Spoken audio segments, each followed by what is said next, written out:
Ikiwa wanaenda kwa waganga wa kienyeji, wanafanikiwa mipango yao, wanafanikiwa kazi zao, wanafanikiwa mambo yao, maana yake Mungu wetu atadharauliwa milele, atadharauliwa, hatapata heshima.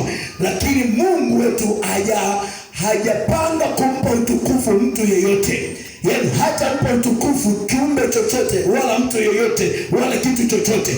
Na kwa sababu hiyo, mimi na wewe ndio kinywa cha Mungu aliye hai. Sema amina. Semani amina kwa jina la Yesu aliye hai. Ndio.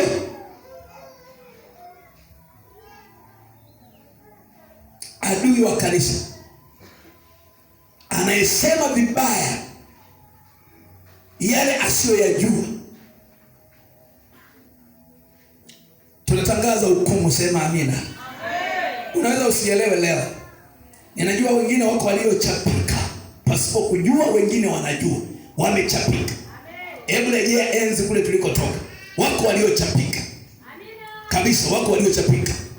Sasa wakati huu ni ukurasa mwingine wa pili. Sema amina.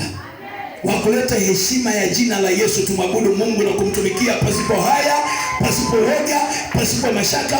Hatuendi kukaa kikao na mtu, lakini yeyote tunaenda ulimwengu wa roho. Yeyote aliye kinyume, aliye adui, mwenye kunena vibaya, mwenye kuwaza vibaya, mwenye kutenda vibaya, mwenye nia ovu, mwenye nia mbaya kwenye ulimwengu wa roho, anakwenda kushughulikiwa kwa damu ya Yesu Kristo aliye hai.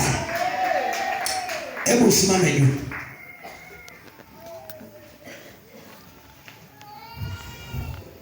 Nataka nikwambie, unaweza ukawa unapata shida, unateseka, unahangaika.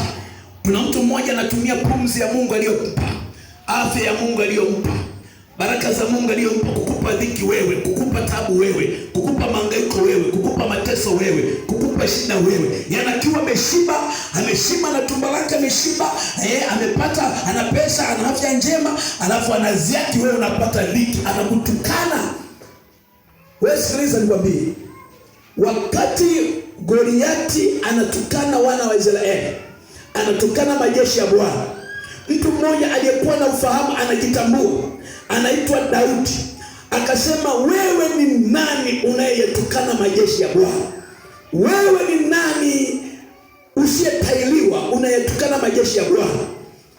Ili heshima irudi kwa wana wa Israeli, ilibidi Goliati aangushwe chini, ndipo heshima ilirudi kwa wana wa Israeli. Leo simama kama Daudi kwa jina la Yesu. Leo simama kumwangusha Goliati kama Daudi kwa jina la Yesu.